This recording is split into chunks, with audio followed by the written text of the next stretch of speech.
Assalamu alaikum wa rahmatullahi wa barakatuh.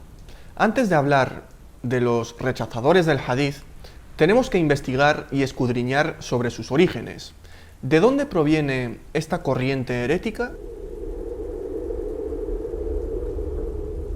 El concepto de rechazo del hadith fue ajeno a los musulmanes hasta hace unos 150 años, cuando los musulmanes fueron colonizados.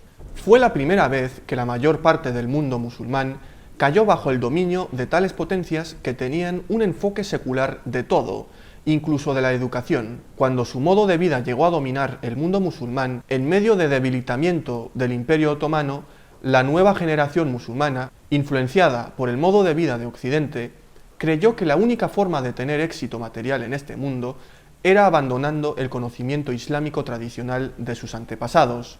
Algunos pensadores modernos, inspirados por filosofías seculares, consideraron que el conocimiento del hadith era un obstáculo. Esto les llevó a promover la teoría de que los musulmanes no necesitan el hadith si eligen ser desarrollados, entre comillas. Los esfuerzos por reinterpretar los textos islámicos llevaron al nacimiento de muchas confusiones entre los musulmanes que aún son observables. A finales del siglo XIX y principios del XX comenzó a surgir una corriente herética, autoproclamada como coranismo, que aboga por confiar exclusivamente en el Corán como fuente de ley y la guía islámicas. Los defensores de esta nueva doctrina rechazaban así la autoridad de las tradiciones atribuidas al profeta Muhammad, que la paz y las bendiciones de Dios sean con él, conocidas como hadices. La base sobre la que se hicieron estos llamamientos variaba en su naturaleza. Algunos procedían del escepticismo de la autenticidad de las colecciones de hadices, mientras que otros tenían una perspectiva más fundamentalista que desestimaba el papel del profeta como fuente de legislación. Independientemente de sus inclinaciones, todos los rechazadores del hadith coinciden en que el Corán es la única fuente viable de legislación y orientación islámicas. Casualmente provienen de países ocupados por colonos occidentales. Vaya, qué casualidad. Durante el periodo colonial, cuando la mayor parte del mundo islámico quedó bajo la subyugación de Occidente, surgieron muchos individuos que comenzaron a cuestionar la autoridad de la Sunna. Su objetivo oculto era conformarse con la civilización occidental, y las tradiciones proféticas eran un obstáculo para alcanzarla. Los orientalistas, o las personas de mentalidad occidental, intentan atacar desde los cimientos del Islam, en un intento de moldear la Sharia a su propia concepción, que está basada en la filosofía occidental. En esa época surgieron personajes en lugares como Egipto, la India y Turquía, que empezaron a cuestionar la autenticidad y relevancia del hadith. Esto no se trataba de que algún genio hubiese encontrado fallos en el estudio de los hadices que habían eludido a toda la umma durante 14 siglos. Sencillamente, las presiones de la civilización occidental dominante para que se conformaran fueron demasiado fuertes para que pudieran resistirlas. Se doblegaron. Curiosamente, estos países de donde surgieron los primeros rechazadores del hadith estaban subyugados por los colonos. Este es un dato que hay que tener muy en cuenta, porque los rechazadores del hadith no son la única secta que germinó en este contexto de dominio colonial. También tenemos otras sectas como por ejemplo los Qadianis, o también llamados Ahmadíes, a quienes he dedicado algunos vídeos en mi canal. La estrategia de los colonos era dividir a los musulmanes para así poder conquistarlos con más facilidad. Dentro de la herejía de los rechazadores del hadith hay innumerables subgrupos, y muchos de estos subgrupos tienen una figura que ejerce de líder y gran revelador tomado como referente. También he de mencionar que cada uno de ellos interpreta el Corán a su manera y como le conviene. Es por eso que nos encontramos con teorías más disparatadas cada vez que un rechazador del hadith se pone a argumentar, si es que podemos llamar a eso argumentar. Me gustaría aclarar una cosa, y es que no me gusta llamar a estos herejes con el nombre de coranistas, porque esto dará a entender a las personas que no conocen el Islam de que este grupo desviado son los más fieles y apegados al Corán, cuando esto es mentira. En realidad están muy en contra del Corán, y en este vídeo Insha'Allah lo voy a demostrar. Por lo tanto, llamémosles rechazadores del hadith.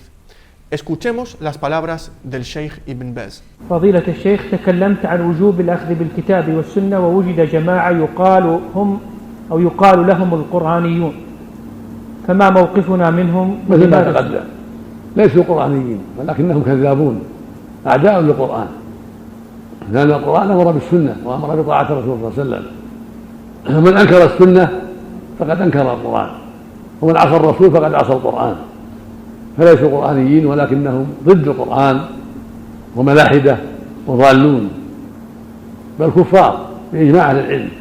من أنكر السنة ولم يعمل بها وزعم أنه لا يعمل إلا بالقرآن فهو كاذب لم يعمل بالقرآن وضال مضل كافر بإجماع أهل العلم. Básicamente, esta gente cree en el Corán solamente y rechazan todos los hadices. El rechazo de las fuentes históricas primarias que han documentado la historia del Corán da lugar a una ignorancia absoluta en la historia de la compilación del Corán y su autenticidad. ¿Cuándo se compiló el Corán? ¿Quién lo compiló en su forma actual? ¿Quién trazó su escritura? ¿Quién trazó los signos diacríticos de su escritura? ¿Cómo se puede garantizar la autenticidad de la versión actual del Corán? Todas estas preguntas son imposibles de responder si se descarta por completo el canon de los hadices, que proporciona el contexto histórico necesario para la compilación del Corán. Algunos pueden citar la Sura 15, Aleya 9 y versículos similares para argumentar a favor de la autenticidad del Corán. Sin embargo, tales apelaciones son circulares, puesto que ya presuponen la autenticidad del Corán. La narrativa de los rechazadores del hadith simplemente no puede demostrar la autenticidad del Corán. Simplemente se basa en varios supuestos en los que se fundamenta toda la doctrina. Esto es exactamente el mismo argumento que tienen los judíos y los cristianos a la hora de defender sus escrituras. Os pondré un ejemplo muy claro. Si le preguntamos a un cristiano, ¿puedes demostrar de que el libro de Daniel, por poner un ejemplo, es la palabra de Dios recibida y escrita por Daniel? El cristiano, con una sonrisa ingenua, dirá, por supuesto que sí. En Daniel capítulo 7 dice que él mismo recibió visiones por parte de Dios y se puso a escribirlas. Eso demuestra que está escrito por Daniel mediante inspiración divina. Pero en realidad esto no demuestra nada. Que en un libro ponga que es una revelación divina no tiene por qué ser cierto. Se necesita, sí o sí, hacer preguntas como ¿quién recibió el libro? ¿Cómo era?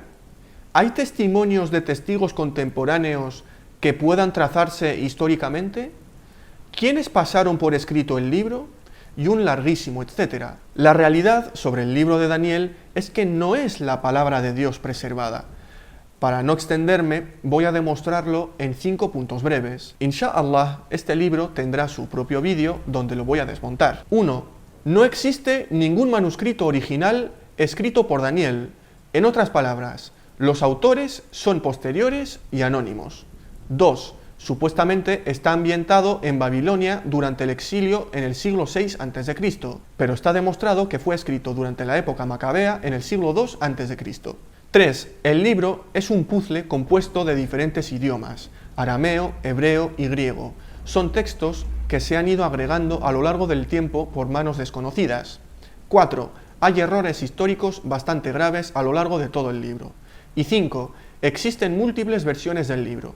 Para simplificarlo, la Iglesia Católica reconoce que hay 14 capítulos inspirados y canónicos, mientras que los protestantes y los judíos solo reconocen 12 capítulos, sin mencionar también que existen suplementos griegos bastante extensos dentro de esos 12 capítulos. Esto es suficiente como prueba para desmantelar el argumento de los cristianos que defienden este libro basándose simplemente en el hecho de que el propio libro afirma la inspiración divina. Pero los rechazadores del hadith, ¿acaso saben de que el Corán tiene diferentes modos de recitación, a las que llamamos qira'at? La distribución geográfica de las recitaciones en el mundo musulmán ha variado a lo largo de la historia debido a muchos factores. Ibn al-Jazari, por ejemplo, señaló que la recitación predominante en el Sham, el Hijaz, Egipto y Yemen durante su época era la de Abu Amr al-Basri. Sin embargo, esto cambiaría rápidamente cuando los otomanos institucionalizaron e impusieron la recitación de Hafs, que como resultado se convirtió en la recitación predominante en el mundo musulmán hasta nuestros días. ¿Qué qira'a utilizan a la hora de recitar el Corán durante el rezo? Existen varias recitaciones canónicas, por ejemplo, Hafs an Asim, Warsh an Nafi', Qalun an Nafi', Khalaf an Hamza, Abu al-Harith an al-Kisa'i, Ad-Duri an Ibn Amr, etc. Si utilizan una qira'a, entonces se basan en transmisiones mutawatir basadas en reportes transmitidos por los salaf.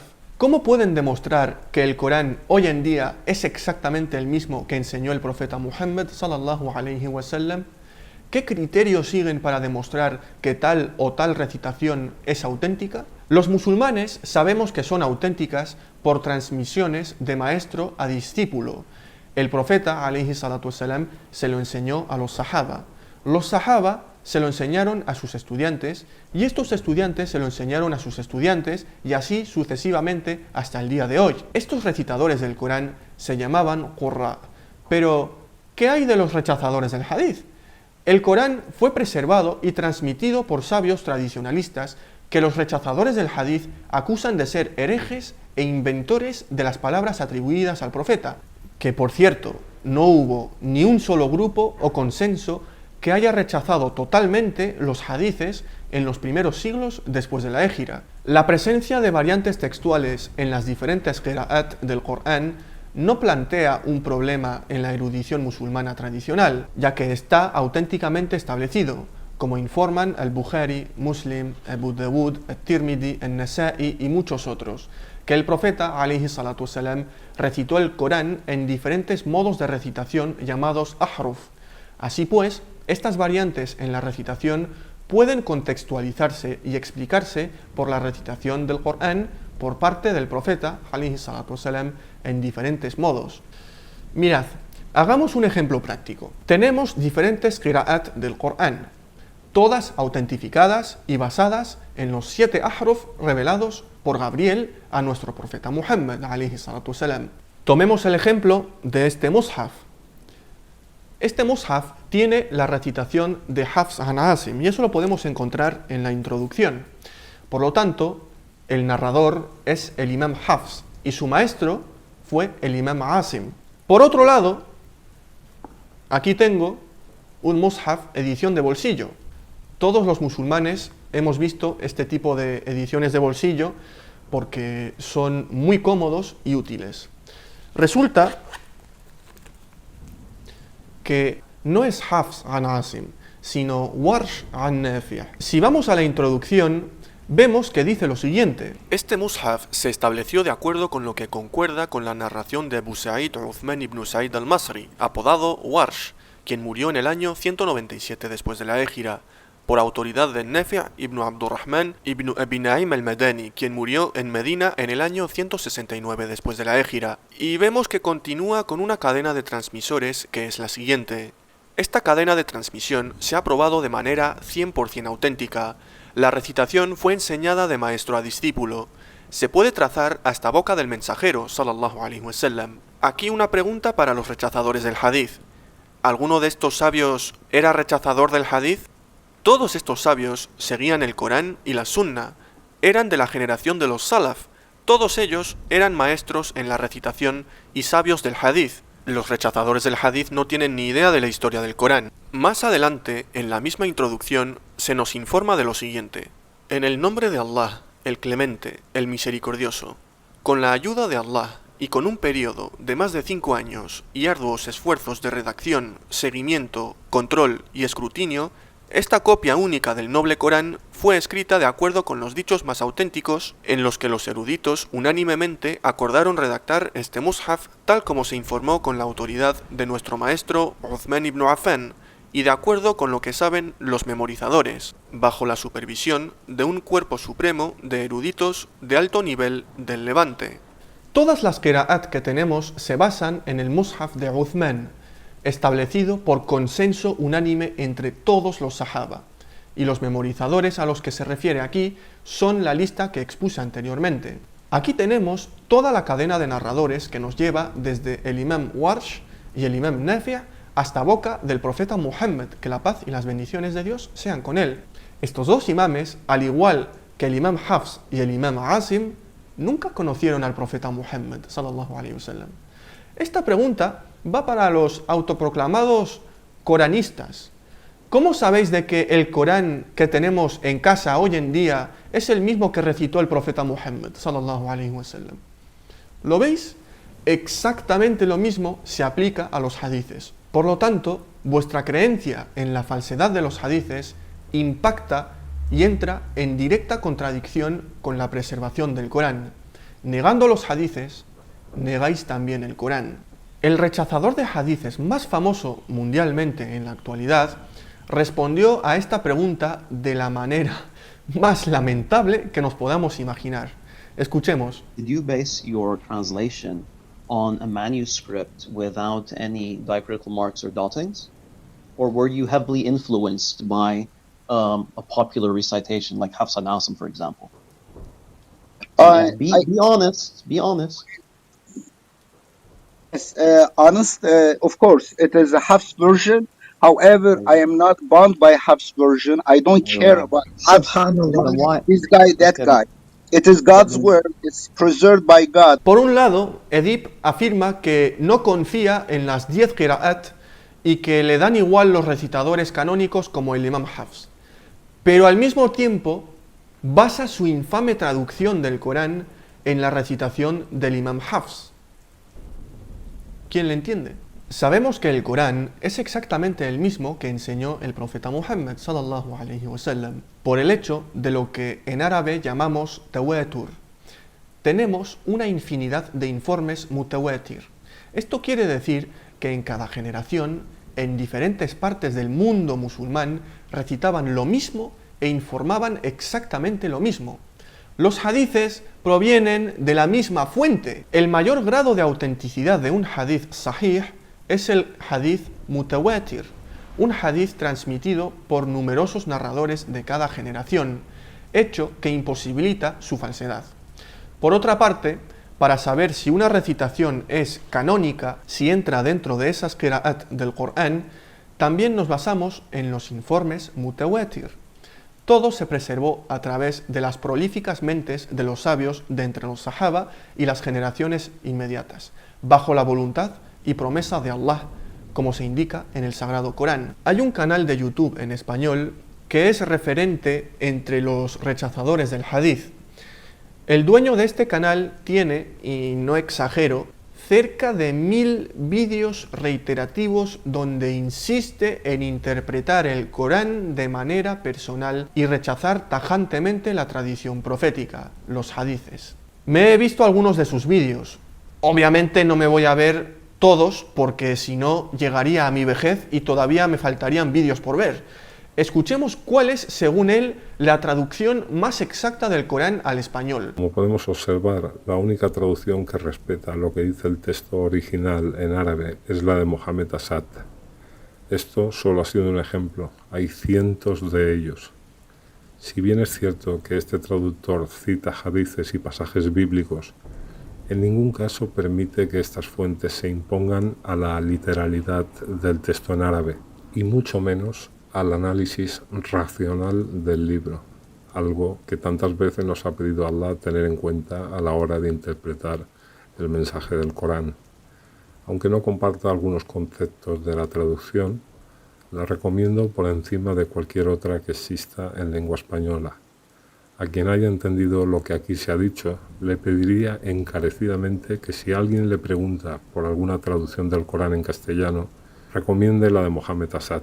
Este señor recomienda encarecidamente la traducción del Corán hecha por Mohamed Assad. Hasta ahí vamos bien, aunque Mohamed Assad no es un sabio musulmán experto en ciencias islámicas. Para quienes no sepan quién es este erudito, fue un diplomático judío de origen austrohúngaro que abrazó el Islam. Se especializó en filosofía y periodismo.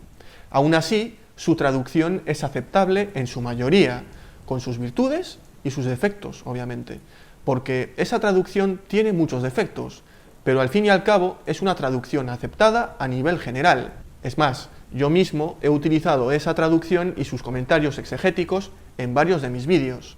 Veamos en qué qira'a se basa la traducción de Muhammad Asad. Esta obra está basada en la edición crítica de Hafs ibn Sulayman al-Asadi, según aparece en la denominada edición real egipcia del Corán, publicada por primera vez en El Cairo en el año 1337 después de la Égira, y considerada por los estudiosos árabes como la más exacta de todas las ediciones existentes. Esta edición fue estandarizada y se basa en la recitación de Hafs an Asim, debido a que es la más fácil de recitar para los musulmanes de todo el mundo. Así que la traducción de Asad se basa en el texto de la transmisión de Hafs an Asim. Esto supone varios problemas para los rechazadores del hadith. Leen traducciones del Corán basadas en recitaciones y sabios a los que ellos acusan de falsificar e inventar hadices. Confían más en las traducciones que en el consenso unánime de los grandes sabios a través de toda la historia. No pueden demostrar de que el Corán que tenemos hoy en día es el mismo que el que enseñó el profeta, alayhi salatu wasalam, porque están obligados sí o sí a recurrir a la biografía, contexto, transmisiones y sabios que refutan totalmente a esta herejía. ¿Cómo explican las diferentes qira'at canónicas? Es que no tiene ningún sentido lo que creen. Vemos que para la recitación del Imam Hafs hay toda una cadena de transmisión que nos lleva hasta el profeta, alayhi salatu wasalam. Los hadices funcionan exactamente de la misma manera.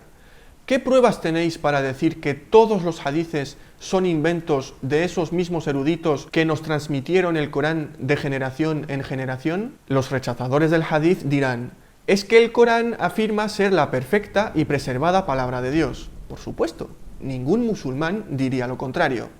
Pero se necesita algo más que un libro afirmando ser la palabra de Dios. ¿Quién recibió el libro? Necesitamos más detalles del contexto histórico y biográfico, las circunstancias de la revelación, etc. Todo lo relacionado con el Islam es cuestionable sin el hadith. ¿Qué sabemos sobre el profeta Muhammad sin los hadices? Ni siquiera podríamos identificarlo porque el Corán lo llama simplemente con el nombre Muhammad en la Sura 3, aleya 144. ¿Era Muhammad ibn Maslama, muerto en el año 43 después de la Égira? ¿O Muhammad ibn Abdullah, muerto en el año 11 después de la Égira? Lo irónico es que si les preguntamos por la historia del Corán, tendrían que acudir a los hadices y a las obras biográficas basadas en hadices, pues no hay otra forma. Hasta las obras de Sira o Tabaqat se basan en informes con cadenas de narradores y es la misma metodología que con la ciencia del hadith. Tuve un interesante intercambio de comentarios con un rechazador del hadith a quien le hice una petición muy simple.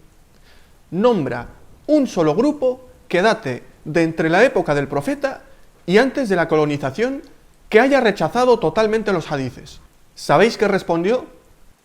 El profeta y sus compañeros justos como Umar. Pero vamos a ver, esto es demencial.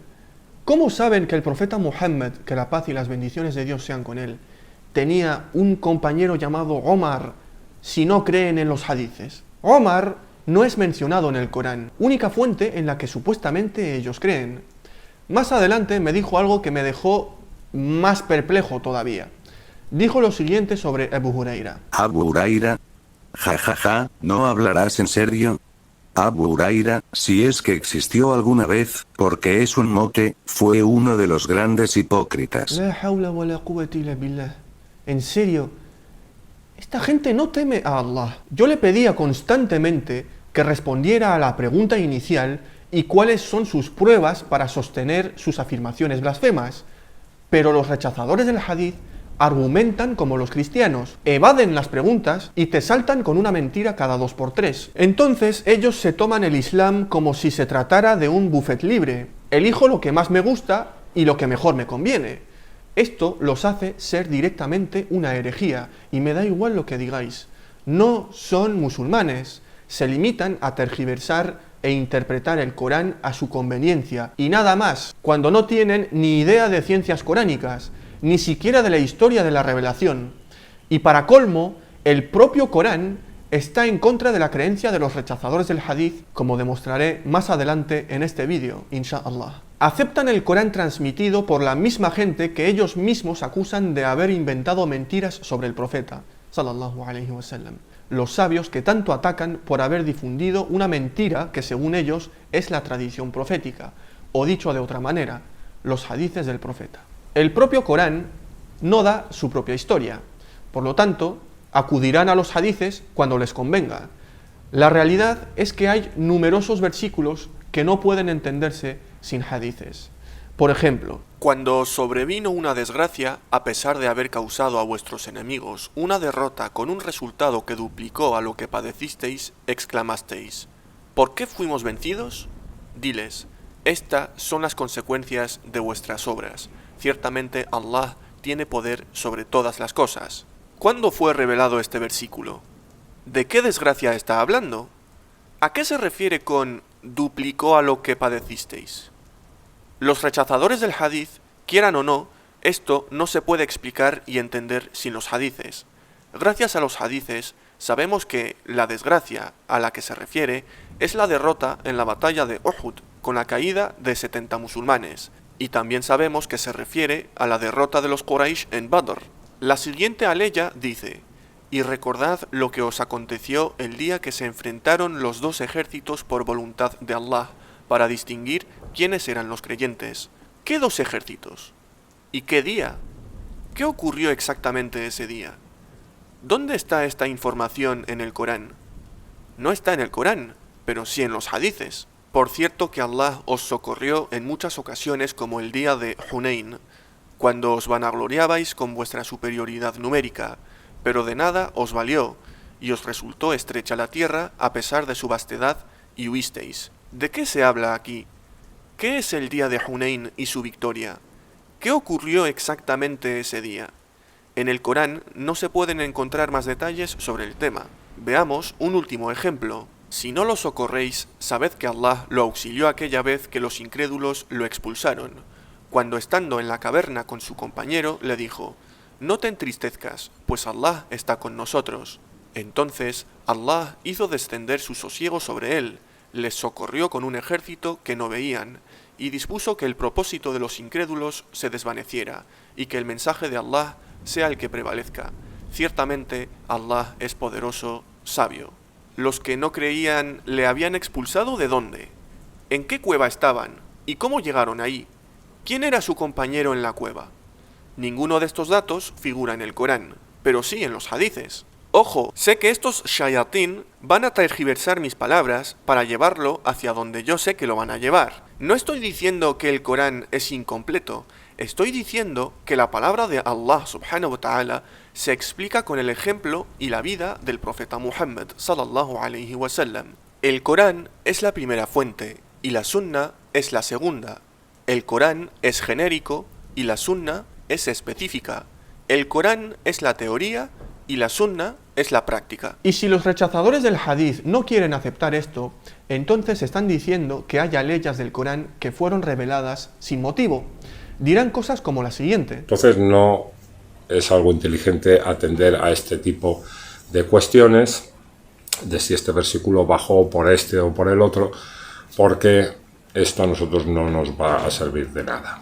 Así que por un lado afirman que el Corán es claro por sí mismo y no necesita hadices. Un pasaje que aparece en Hud, en Agraf y en Yunus, en estas suras. Y básicamente son versículos en los que se dice que el Corán está completamente detallado, ¿no? Y que en él se explica todo. Ocurren más versículos del Corán, como tú también señalas. Y aquí me dices: hermano Omar, solo son 3 aleyas de las tantas que hay. ¿Está diciendo Dios que está todo explicado en el Corán, dentro del mismo Corán? Sí, hermano, eso es lo que está diciendo el libro. Pero cuando les señalas versículos que no pueden explicarse sin hadices, recurren a tales argumentos. Además, aceptar esta respuesta significaría que hay muchas páginas en el Corán que no aportan ningún beneficio y son un completo desperdicio. Ningún musulmán temeroso de Dios sostendría jamás una creencia tan repulsiva. Y más repulsivo es redefinir las palabras árabes para darle el significado que te conviene, haciendo una interpretación totalmente personal y arbitraria del libro de Allah, cosa que hace este youtuber. Cada rechazador del hadith te dará una respuesta diferente sobre un tema, una respuesta totalmente herética que se ajusta a sus intereses personales. Muhammad Abu Zahra, en su libro titulado Los cuatro imames, sus vidas, sus obras y sus escuelas de pensamiento, da una gran respuesta a uno de los principales argumentos de los rechazadores del hadith. ¿Cómo puede decirse que el Corán es claro cuando necesita ser dilucidado por la Sunna? La respuesta es que la claridad del Corán es universal y no parcial, general y no detallada, y la Sunna completa los detalles de la generalidad del Corán. El conocimiento de lo particular solo se alcanza a través del mensajero. Una realidad que hay que tener en cuenta es que los rechazadores del hadith no saben árabe, o al menos la inmensa mayoría de ellos. Y me diréis, pero vamos a ver, ¿cómo no van a saber árabe si ellos se autodenominan coranistas? Pues sí, la verdad es que no son expertos en lengua árabe, pero es que no tienen ninguna calificación en grandes universidades islámicas de renombre. Y lo triste es que van dando clases y diciendo a los incautos cosas como que cada uno interprete el Corán según lo considere mejor y cosas así. Básicamente es lo que los cristianos hacen, que es tomarse la Biblia como un tebeo de interpretaciones personales. El Corán está repleto de órdenes para seguir la sunna del profeta, sallallahu alayhi wa sallam. Voy a utilizar la traducción de Muhammad Asad, ya que según este rechazador del hadith, esta se ciñe en la literalidad del mensaje coránico. Oh vosotros que habéis llegado a creer, obedeced a Dios, obedeced al enviado y a aquellos de vosotros a quienes se ha dado autoridad. Y si discrepáis en algo, referidlo a Dios y al enviado, si en verdad creéis en Dios y en el último día. Esto es lo mejor para vosotros, y lo mejor en definitiva. Aquí hay varios puntos que comentar. Primero, Allah utiliza la palabra ati'u, que significa obedecer. No solo lo ordena para sí mismo, ati'u Allah, sino que también para el profeta, wa ati'u Rasul. Esto quiere decir que el mensajero tiene enseñanzas, leyes, mandatos y órdenes que debemos acatar. ¿Y dónde las encontramos? Pues en los hadices auténticos. Además, Allah ordena también obedecer a quienes se ha dado autoridad, refiriéndose a los sabios. Para más detalles sobre el tema, os recomiendo estudiar el comentario de Ibn Kathir sobre la aleya. Esta aleya es clara. Se debe obedecer las decisiones legales del profeta, sallallahu alayhi wa sallam. Aquí os comparto el comentario de la traducción del Corán que este rechazador de hadices recomienda encarecidamente. Podemos observar, la única traducción que respeta lo que dice el texto original en árabe es la de Muhammad Asad. Pues Muhammad Asad lo comenta así, es decir, al Corán y a la Sunna, los dichos y las acciones del profeta. Véase también el versículo 65 de esta sura. Pues nunca hemos mandado a un enviado, sino para que fuera obedecido con la venia de Dios. Pero no, por tu sustentador, no creen en realidad hasta que no te hagan, oh profeta, juez de todo aquello en lo que discrepan, y no encuentren en sus corazones obstáculo alguno para aceptar tu decisión y se sometan a ella por entero. Para que quede claro, el comentario de Muhammad Asad rechaza completamente la creencia de los rechazadores del hadith. Sin embargo, veamos lo que dice este rechazador del hadith. Si bien es cierto que este traductor cita hadices y pasajes bíblicos, en ningún caso permite que estas fuentes se impongan a la literalidad del texto en árabe, y mucho menos al análisis racional del libro. Directamente esto no es verdad, porque Muhammad Asad pone la Sunna como fuente legal junto con el Corán, ya que los significados del texto coránico son claros con respecto al hecho de seguir la tradición profética. Leamos qué dice. Este versículo establece de manera inequívoca la obligación de todo musulmán de someterse a los preceptos que el profeta, bajo inspiración divina, promulgó con el fin de poner en práctica el mensaje del Corán y hacer posible que los musulmanes lo aplicaran a situaciones reales. Tales preceptos constituyen lo que se conoce como sunna, literalmente vía o modelo, del profeta Muhammad y tienen, siempre que hayan sido autentificados más allá de toda posibilidad de duda, plena fuerza legal junto con el Corán. Véase el versículo 80 de esta sura. No hay duda, hay unanimidad en la umma. Los únicos que no aceptan los hadices del profeta son este grupo desviado que surgió durante la época colonial hace apenas un siglo. Reflexionemos sobre el versículo 80 mencionado por Muhammad Asad. Quien obedece al enviado está obedeciendo con ello a Dios, y en cuanto a los que se apartan, no te hemos enviado para que seas su guardián. En esta aleya, Allah dice claramente que la obediencia al mensajero es la obediencia a Allah. Este versículo es tan claro que no hay discusión, no existe otra posible interpretación. Todos los sabios son unánimes al respecto. Pero a aquel que, después de habérsele concedido la guía, se aparta del enviado y sigue un camino distinto al de los creyentes, le dejaremos con lo que ha elegido y le haremos sufrir el infierno. ¡Qué horrible destino! El día en que sus rostros sean zarandeados en el fuego, exclamarán: ojalá hubiéramos obedecido a Dios y hubiéramos obedecido al enviado. Di, obedeced a Dios y al enviado. Pero si se apartan, ciertamente Dios no ama a los que niegan la verdad. Dios ciertamente ha concedido una gracia a los creyentes al suscitarles un enviado de entre ellos, que les transmite sus mensajes, les ayuda a crecer en pureza y les enseña la escritura divina y la sabiduría, mientras que antes se encontraban, ciertamente, en un claro extravío.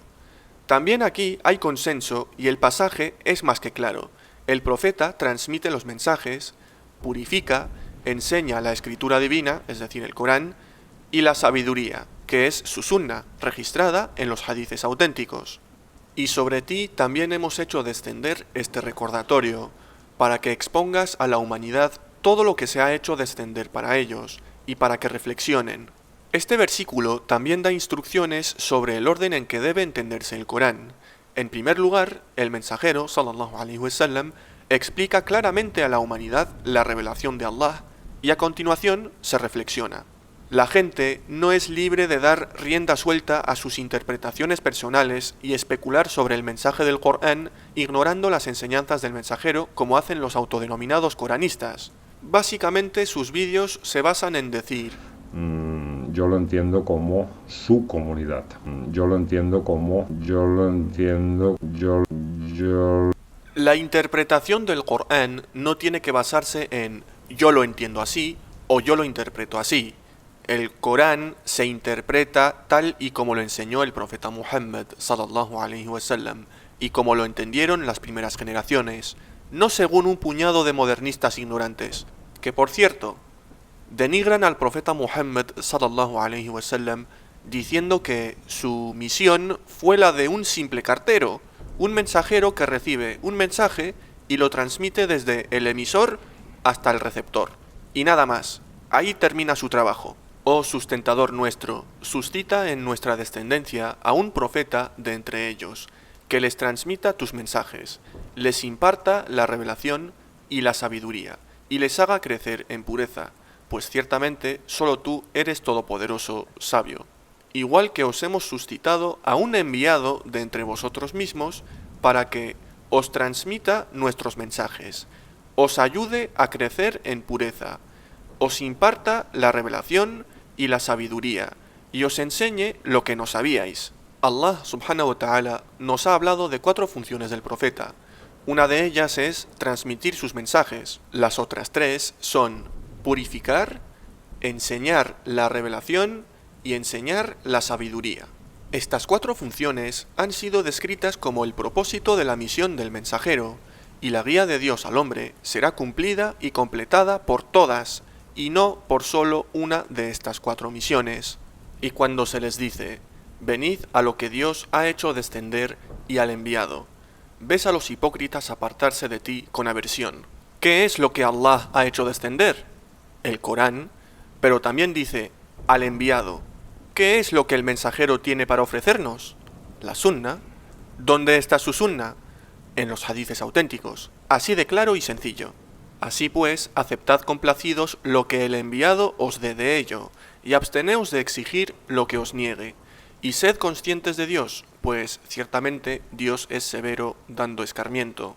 ¿Qué es lo que nos ha prohibido? Está hablando de lo que prohibió el mensajero, sallallahu alaihi wasallam. Sabemos que las prohibiciones del Corán son palabra directa de Allah, subhanahu wa ta'ala, no del profeta. Pero esta aleya dice que nos abstengamos de lo que el mensajero prohibió. ¿Dónde encontramos eso? Claramente en los hadices auténticos, no hay duda. Este versículo es más que claro. El contexto del versículo es que lo que el profeta, alayhi salatu wassalam, dé como riquezas obtenidas del botín, se toma. Y lo que prohíba coger del botín, hay que abstenerse de ello. ¿Dónde encontramos esta información en el Corán? Otra vez, el propio Muhammad Asad rechaza la herejía de los rechazadores del hadith. Como ocurre con frecuencia en el Corán, la expresión Dios y el enviado es también aquí una metonimia por la causa islámica, o en su caso, de un gobierno que se rija por las leyes del Corán y las enseñanzas del profeta. La aleya es general para la Sharia islámica, todos los mandatos y prohibiciones del profeta, alayhi salatu wassalam, y él no manda sino para cuestiones de verdadero interés, y no prohíbe sino lo que es corrupción. Hay consenso entre los sabios musulmanes de lo que es la Sharia. Sin embargo, los rechazadores del hadith y del Corán, exactamente, habéis escuchado bien, rechazadores del hadith y del Corán, lo quieren llevar para el lado de siempre. Sharia normalmente, y en la religión islámica, se relaciona con esas adaptaciones que se hacen para que una comunidad o una nación pueda aplicar las leyes eternas de Dios. O sea, Dios ha enviado unas leyes en el Corán y en todos los libros, y estas leyes son inmutables, ¿no? Entonces, son, digamos, los principios básicos. Todos los libros sagrados han venido con estos principios.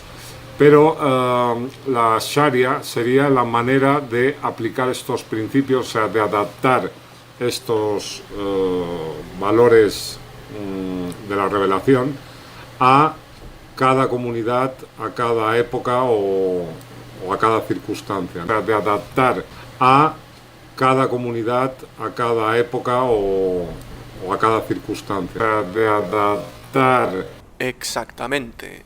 Otra vez estamos con que hay que adaptar el Islam a los tiempos modernos.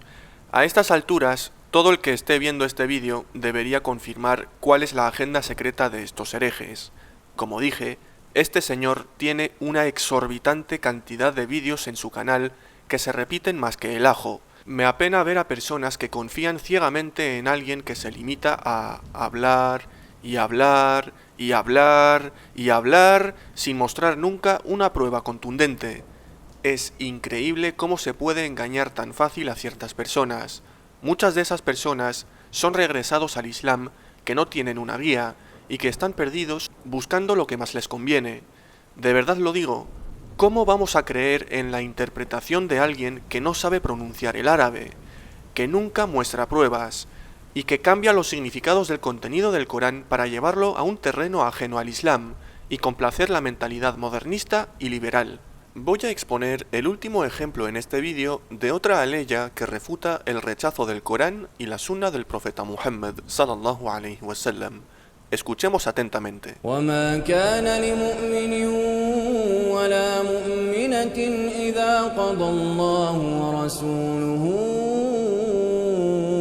أمرا أن يكون لهم الخيرة من أمرهم ومن يعص الله ورسوله فقد ضل ضلالا مبينا.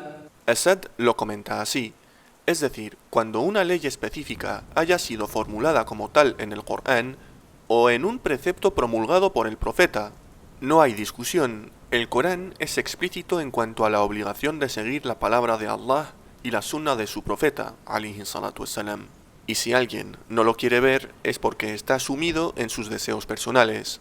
La sura de los aliados fue revelada en pequeños segmentos en diversos periodos que van desde el final del primer tercio del período de Medina a la mitad del último tercio.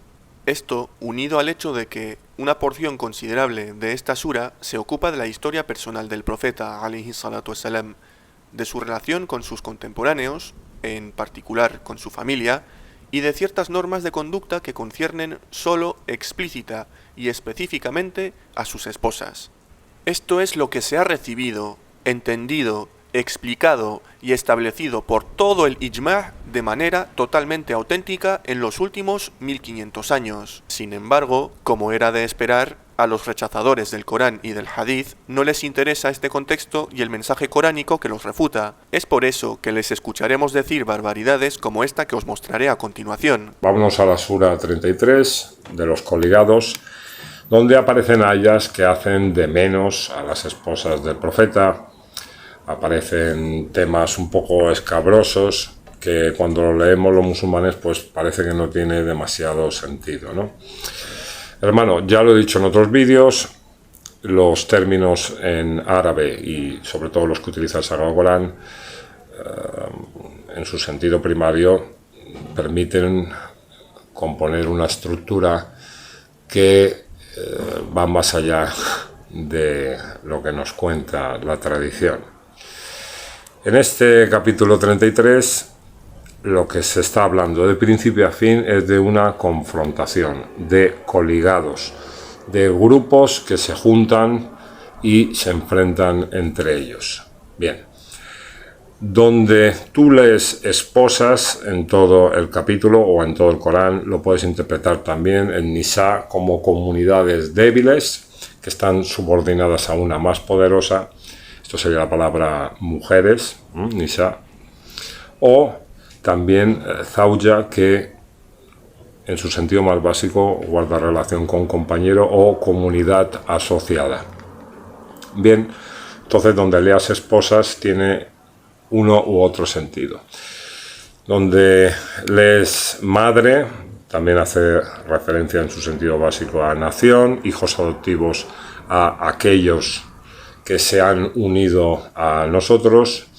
Cuando dice vuestros hijos, a un enlace o una gente que forma parte de vosotros. Donde se dice padres, es el origen o linaje de una tribu o grupo. O por ejemplo gente de Yathrib, donde siempre se asocia a la ciudad de Medina. Este Yathrib, en su sentido más básico, significa gente desprotegida, significa desprotección, no uno de los nombres de la ciudad de Medina. Sé que mirar su contenido es muy difícil de digerir, pero ¿sabéis qué es lo peor de todo? Que nunca muestra pruebas para demostrar lo que dice. Como dije, se limita a hablar mintiendo con reinterpretaciones personales y bueno, si las mentiras cuelan, pues bienvenidas sean. ¿En qué diccionarios clásicos se basa para reinterpretar totalmente la Sura 33 y redefinir totalmente sus significados? ¿En qué consenso de sabios se basa para decir lo que está diciendo? Hay un giro inesperado que me gustaría compartir. La aleya 36 de la Sura 33 dice: si Dios y su enviado han decidido un asunto, no cabe que un creyente o una creyente reclamen para sí libertad de elección en lo que a ellos concierne. Y la traducción al español que él mismo recomienda por encima de todas, comenta lo siguiente sobre esta aleya. Literalmente, tener elección en su asunto. Es decir, permitir que su actitud o conducta se rijan no por la ley en cuestión, sino por sus intereses personales y sus predilecciones, que es exactamente lo que hacen los rechazadores del Hadith, y por ende son también rechazadores del Corán. Quedó más que demostrado y confirmado. Hay muchísimos pasajes del Corán en contra de la herejía de los rechazadores del Hadith, pero el vídeo se está haciendo demasiado extenso. Con esos ejemplos creo que es más que suficiente. ¿Sabéis cuáles serán las respuestas de esta gente desviada? Depende de cada uno de ellos porque interpretan el Corán basándose en sus deseos y sin ningún rigor o criterio. Algunos de ellos van a darle una patada al diccionario árabe, rechazando los significados y afirmando que los diccionarios son falsos. Acto seguido van a redefinir todas las palabras del Corán para darles un significado ficticio. Significados que se amoldan a sus perturbadas mentes. Otros vendrán con comentarios que han copiado y pegado de páginas web para dejar unos textos infumables, copiando listas de versículos y tratando de justificar que todo lo que hemos recibido en los últimos 1400 años es una mentira, y que ellos tienen la verdad sobre el Corán. Y otros simplemente se dedicarán a evitar las preguntas para comentar sobre el castigo de los adúlteros o a hacer preguntas como ¿dónde dice el Corán que hay que seguir la sunna del profeta? Todas estas respuestas y más son intentos de amoldar el Corán con la mentalidad y modo de vida occidentales y así buscar aceptación entre los incrédulos. Básicamente hacen esto. Los hadices, fuera, no lo necesito, porque no me conviene. Libros de sira, a la basura, no me interesan, porque su narrativa echa por tierra mis creencias. Fuera, a la basura. Diccionarios de árabe clásico, al fuego de la chimenea, porque los significados no son lo que yo quiero para que se acomoden a mis teorías. Fuera. ¿Sabéis qué es lo más irónico de todo? El rechazo del hadith es una de las confusiones de las que el profeta Muhammad sallallahu alayhi wa sallam nos advirtió hace más de 14 siglos. En Jami' at-Tirmidhi, en el capítulo bajo el título Lo que se ha prohibido decir sobre el hadith del profeta, encontramos las siguientes palabras del mensajero de Allah, sallallahu alayhi wa sallam: que no encuentre a uno de vosotros recostado en su diván cuando le llegue una orden mía o una prohibición mía, y diga, no sé, seguimos lo que encontramos en el libro de Allah. Este hadith nos dice que apartarse de un hadith auténtico alegando que su orden no se encuentra en el Corán es ilícito. En Sunan Abu Dawud, bajo el título Adherencia a la Sunna, encontramos la siguiente profecía. El mensajero de Allah, que la paz y las bendiciones de Allah sean con él, dijo: ciertamente se me ha dado el Corán y algo similar junto con él. Pronto llegará el momento en que un hombre saciado se reclinará en su lecho diciendo: sigue solo el Corán, haz lícito lo que encuentres en él como lícito y proscribe lo que encuentres en él como ilícito. Estas palabras del profeta, que la paz y las bendiciones de Dios sean con él, ya muestran que en un futuro vendrían unos vagos acostados en sus lechos haciendo de opinólogos y entendidos en el Islam, cuando en realidad su conocimiento es vacío y no hacen más que desviar a los musulmanes del camino del Islam. Espero que el tema de los rechazadores del hadith haya sido aclarado y que sobre todo sea de beneficio para mis hermanos musulmanes. Assalamu alaikum wa rahmatullah wa barakatuh.